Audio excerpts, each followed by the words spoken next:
Lecture 5, Isaiah.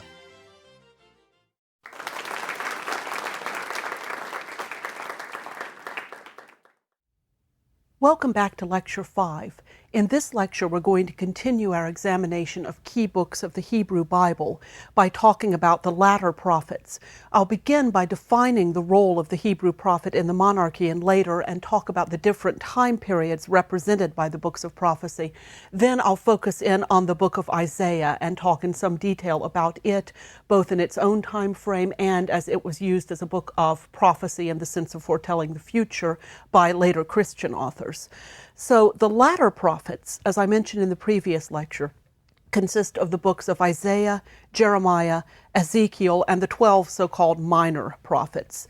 These books represent the sayings of spokesmen or wise men who were considered intermediaries between God and the people of the covenant. The books of prophecy as we have them probably record some actual oral sayings of the prophets whose names they bear, but they were clearly edited, annotated, and augmented later on so that the oral sayings of the actual prophet forms a nucleus around which the later book that bears that prophet's name could develop. The books of the prophets probably did not assume a final canonical form, that is, probably didn't get edited into the shape in which we have them until sometime in the 5th through 3rd centuries BC. So, to start out with some terminology, what was a prophet in this section of the Bible? The most common modern sense of the term prophet, I think, is to indicate someone who foretells the future. If you say that you've heard a prophecy, or if someone mentions a prophet, we tend to think of that as meaning foretelling of the future. But this was not the primary sense in the Hebrew prophets, as that word is used in the Hebrew Bible. These prophets did not necessarily foresee or predict future events. Sometimes they did, but that wasn't their primary function. They were closer to messengers or spokesmen for God. The Hebrew word that's translated prophet, Navaim, may be related to the Hebrew verb that means to call. And a prophet, thus, would be either one who calls out a message from God, or perhaps one who is called by God to deliver a message. Interestingly, the English word prophet is derived from the Greek word prophetes, which is similar to the first possible derivation of the Hebrew word, someone who calls out a message. A prophetes in Greek indicates an interpreter or a proclaimer, one who speaks forth the word of a god. So the Hebrew prophets, and for that matter Greek prophets as well, were less concerned with predicting the future than with analyzing the people's behavior in the present in terms, in the Hebrew case, in terms of God's requirements for those people to maintain the covenant. And think of Nathan's rebuke to David that I read to you in the last lecture in 2 Samuel.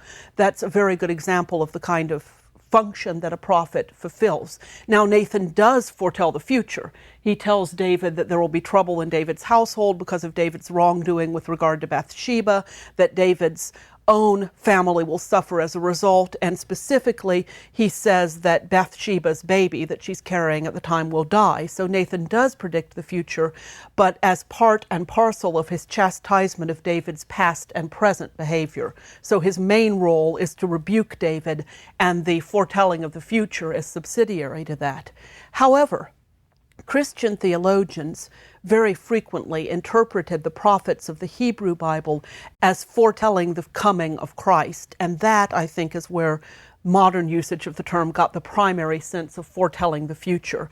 That's the meaning that's present in Christian tradition and in the Christian literature. And so to look at the prophets for the purposes of this course with an eye to their effect on the Western literary tradition, we really need to consider both how books of prophecy in the Hebrew Bible were interpreted at the time when they were written, what they were doing in their own culture, and how they were interpreted later by Christian authors and then by authors building on the Christian tradition. There are 4 major periods of prophetic activity that we can discern in the Hebrew Bible, from the early monarchy to the post-exilic period. That is, the period right after the Babylonian captivity. The first period of prophetic activity in the early monarchy, that's the 11th through the 9th centuries BC, was a time when prophets apparently served both to advise and to warn the kings. Now, there had probably been prophets before the development of the monarchy in the sense of itinerant preachers, itinerant wise men, local, perhaps, advisors who could be consulted by individuals and who could advise the community. This is how, for instance, Deborah seems to function in Judges 4. But with the advent of the monarchy, prophets assumed increased importance. The prophet could announce that God had chosen a particular individual to be king, for instance, or a prophet could announce that God had rejected a particular individual for kingship because of that individual's wrongdoing. And of course, the prophet also, think again of Nathan, served to a certain extent as a means of control on the king, as a means of limiting the king's absolute power by saying, if you continue to act in the way you're acting now, you will displease God. So the prophets became quite important in the early monarchical period. Again, that's between the 11th and 9th centuries BC. During the 8th century, the second major period of prophetic activity, the prophet's role seems to have changed from kingmaker to basically public advisor. 8th century prophets, including Amos, Hosea, Isaiah, and Micah, were concerned less with the doings of kings and more with issues such as social justice and religious practice. That's what I mean by saying they were public advisors. They were less focused on saying to a king, you have gone against the will of God, and more interested in saying to the community as a whole, this is what we need to do for social justice, this is what we need to do in our religious practice. Now, during this century, the 8th century, the Assyrian Empire destroyed the northern kingdom, the kingdom of Israel, and began to subjugate the southern kingdom, the kingdom of Judah. The prophets interpreted these events as signs of God's judgment against the Hebrew people, against the people as a whole. The third main period of prophecy coincided with the ascendancy of Babylon. So that would be in the 6th century. Remember, the Babylonian captivity of the Jews begins in 586. The prophet's role during the Babylonian captivity, during the Jews' exile in Babylon, included providing hope for an eventual return to Jerusalem and eventual rebuilding of the temple. So the prophets have moved then during the period of the captivity from purely rebuking to saying, yes, we have offended the Lord in the past, but if we modify our ways, if we act better, perhaps we can return to Jerusalem, perhaps we can rebuild the temple. And the fourth prophetic period occurs during the post-exilic period, after Cyrus of Persia allowed the Jews who so desired to return to Judah. The end of the Babylonian captivity in 538 occurred when Cyrus of Persia conquered Babylon and said, these people who are living here can go back to their homeland, can go back to Jerusalem, to Judah, if they want to. During this period, the post-exilic period, the prophets are mainly concerned with the challenges of reestablishing a community in post-exilic conditions. And in particular, the post-exilic prophets are concerned with the issues of the community's identity, social organization, and particularly resistance to assimilation. That is, they're concerned with how it is that the Jewish people can keep an identity as the Jewish people now that they've returned to Jerusalem. Not all the Jewish people went into exile in the Babylonian captivity. There were some who remained behind in Judah, and over that period of 60 years or so, over that two-generation period, intermarried, assimilated to some extent into the surrounding community. The post-exilic prophets, therefore, the prophets who speak to the community that has come back out of exile, are particularly concerned with how do we maintain our identity as a community now that we're back in Jerusalem, back in Judah. How do we avoid assimilating, intermarrying, simply disappearing into the wider society around us? So those are the four main periods of prophetic activity during the early monarchy, during the 8th century when the Assyrian Empire is on the ascendancy, during the early 6th century and on into the Babylonian captivity or exile, and then after the exile. At this point, I want to turn to looking at the book of Isaiah and seeing how it encapsulates some of the issues and problems involved in analyzing prophetic literature and some of the ways that these different periods can be reflected in one text. Even though it's all called the Book of Isaiah, there are different periods of writing discernible in it. The Book of Isaiah is also one of the most famous and most beautiful of the prophetic books, which is another reason that I want to focus on it here. Now, Isaiah clearly falls into three divisions from three different time periods. And these divisions are conventionally called by scholars 1st, 2nd, and 3rd Isaiah. I know that terminology is a little bit confusing because when we talk about, say, 1st Samuel and 2nd Samuel, or 1st Kings and 2nd Kings, we're talking about two separate books, at least as they're now printed in the Bible. 1st, 2nd, and 3rd Isaiah are divisions within the one book of Isaiah. You're not going to find a heading in a biblical text that says 1st Isaiah, 2nd Isaiah. This is the terminology scholars use to talk about the divisions that they discern in the book of Isaiah. Isaiah himself probably lived in the late 8th and or early 7th centuries. And 1st Isaiah, which is chapters 1 through 39 of the book, probably dates from around this same time. We think that because this section refers mainly to events of the 8th century, the time when Isaiah himself lived, and those are the events that are referred to in this section of the book, so it's probably written more or less contemporaneous with the prophet whose name it carries. Chapters 40 through 66 are called 2nd Isaiah, and scholars date that section of the book to the 6th century because these chapters refer to the fall of Jerusalem in 586 and the deportation of the Jewish people to Babylon. And so scholars date them to the time right around and right after when those events occurred. As a subdivision of 2nd Isaiah, chapters 55 through 66 are often called 3rd Isaiah, and they may be post-exilic. They may post-date the Jews' return from captivity in 538. Now, these three parts were not joined together randomly to form the book of Isaiah as we have it. There are thematic connections throughout the book. It shows careful editing and careful patterning. One reappearing theme is the same one articulated by the Deuteronomistic history, as we talked about in the previous lecture, that all the events of history reflect God's plan, that everything that has happened is due to the plan of the intervention of God. And this, in Isaiah, includes the actions of great empires, such as the Assyrian Empire in the 8th century, the Babylonian and Persian empires in the 6th century. So not just the actions of individuals, but the actions of whole empires, according to Isaiah, reflect the overarching plan of God for human history. Now, the book of Isaiah, in the form in which we have it, reflects both the manner in which the prophet's words were gathered in his own day and the process by which they were reinterpreted and reapplied in later periods. And let me explain what I mean by that reinterpretation and reapplication of the prophet's words. In his own day, Isaiah's very vivid and memorable descriptions of battles, hostile and threatening foreign powers, the contrast between these hostile and threatening foreign powers and the people of the covenant. In Isaiah's own day, these things must have referred to the Assyrians. Remember, the Assyrians conquered the northern kingdom and subjugated the southern kingdom at about the time Isaiah lived and was writing. And so when he talks about threatening foreign powers, contrasts them with the people of the covenant, he is undoubtedly referring to the Assyrians, who were the threat in his own day.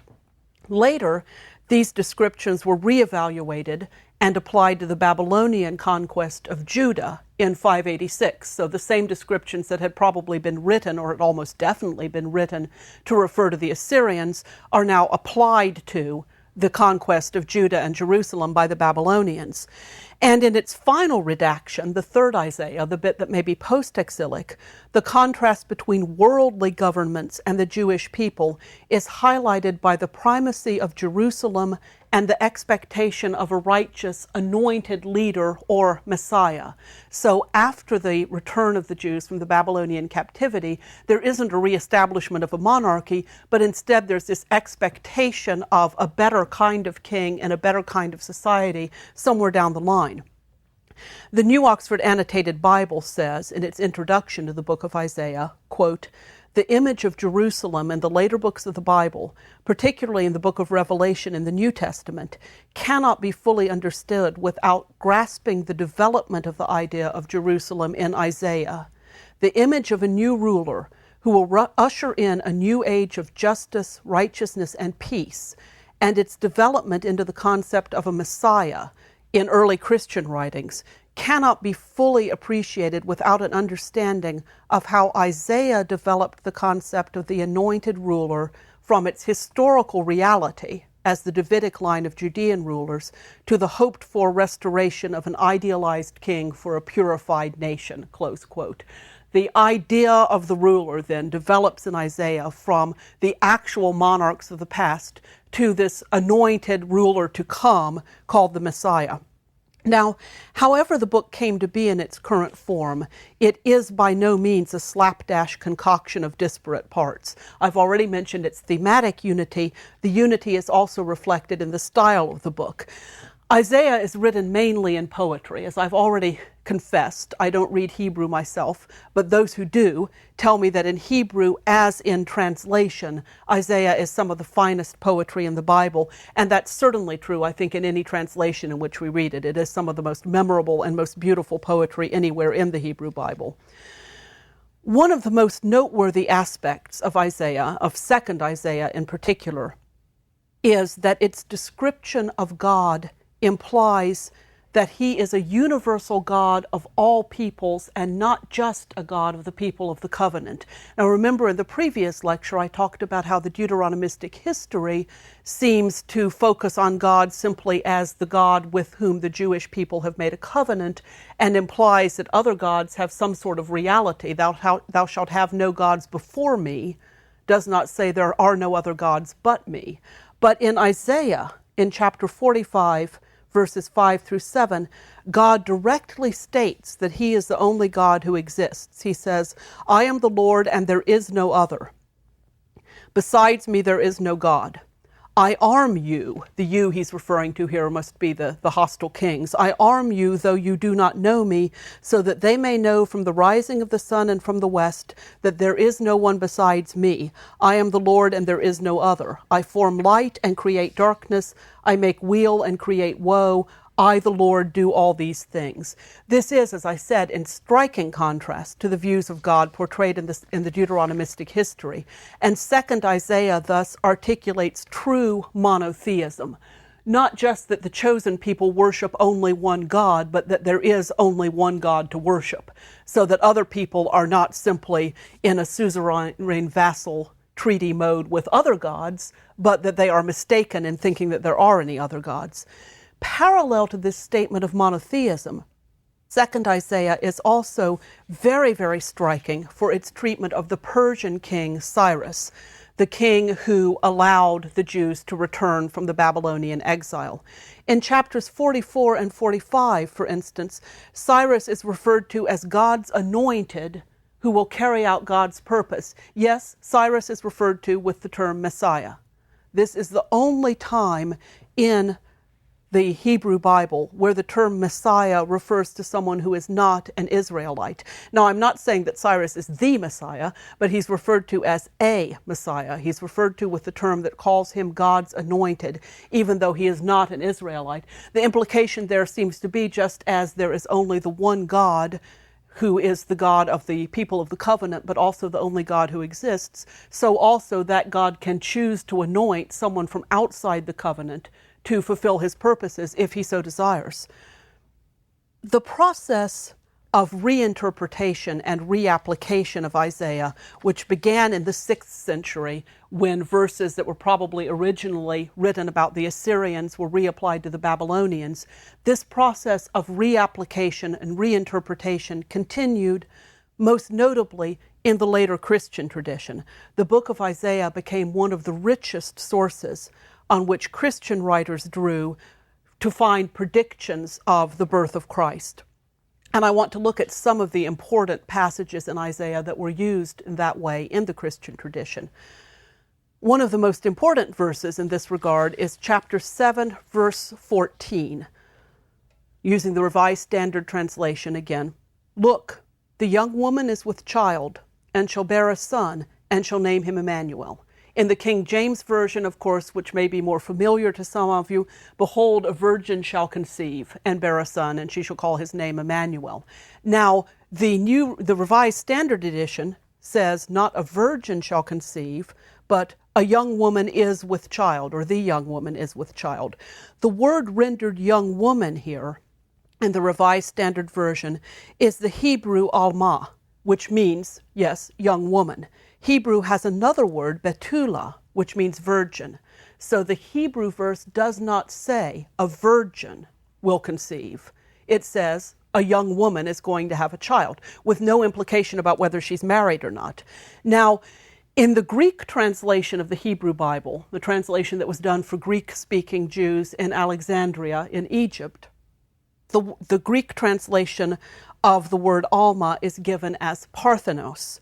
Parthenos does not necessarily mean virgin in the sense of sexually untouched girl, but it does mean unmarried woman. So we have a process of translation moving us further away from the Hebrew there, from the Hebrew simply saying a young woman is with child, to the Greek saying a young unmarried woman shall conceive, to the King James Version saying a virgin shall conceive.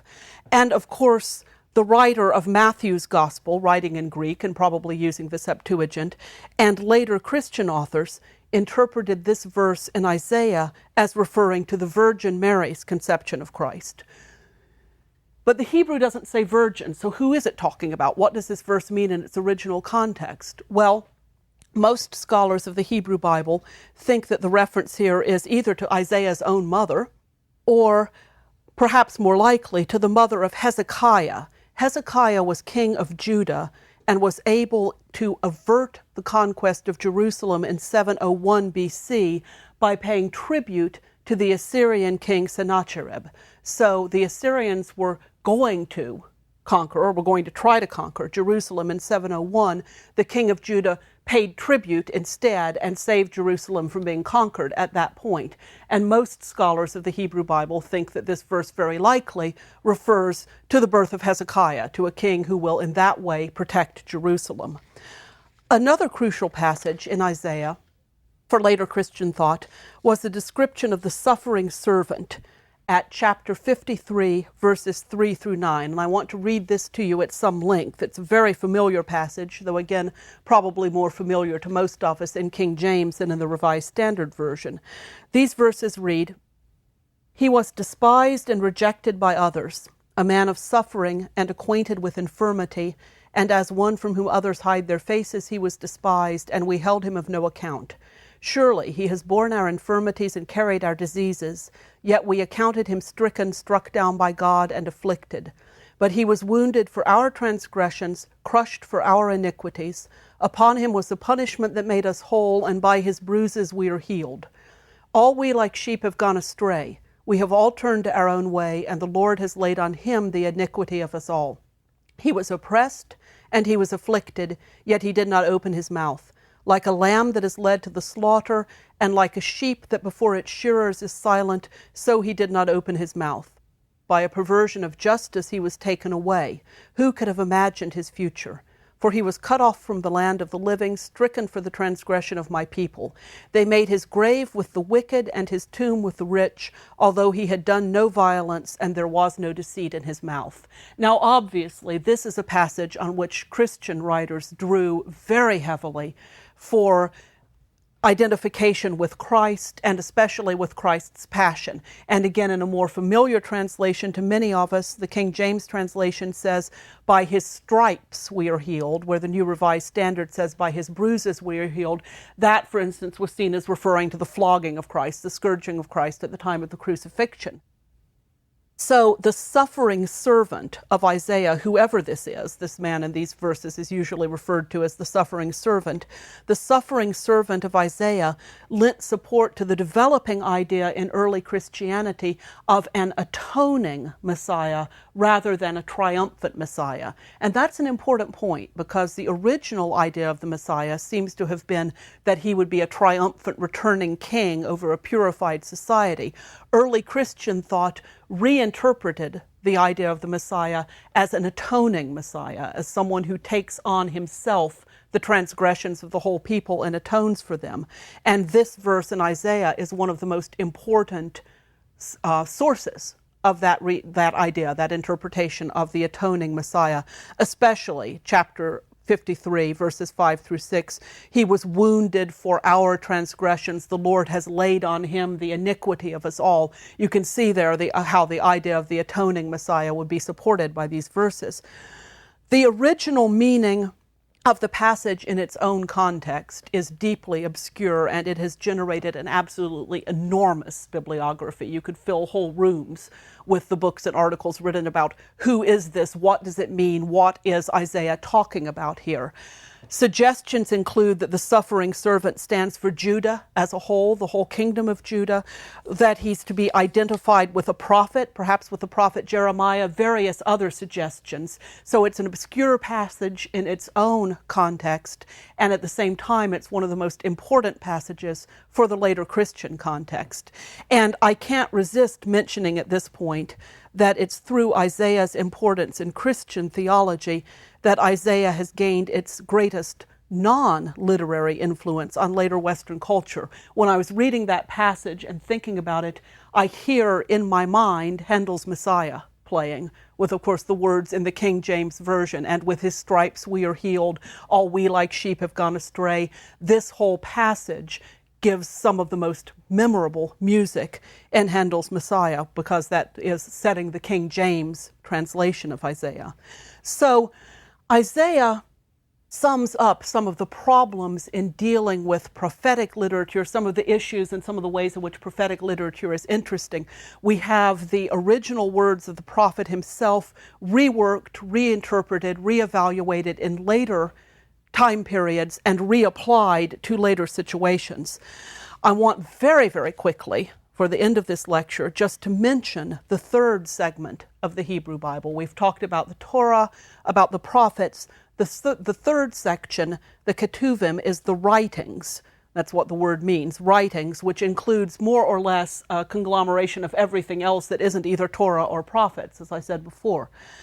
The writings include, among other things, an important genre that developed after the Babylonian exile of the Jews, the genre of wisdom literature. The most important books of wisdom literature, such as Ecclesiastes and Proverbs, meditate on the nature and place of justice in the world. As I said, the later prophets, were interested in social justice in particular, issues of social justice. That's picked up in wisdom literature, which meditates on what justice is, the nature and place of justice in the world. As the scholar James Williams puts it, quote, "Wisdom is dedicated to articulating a sense of order.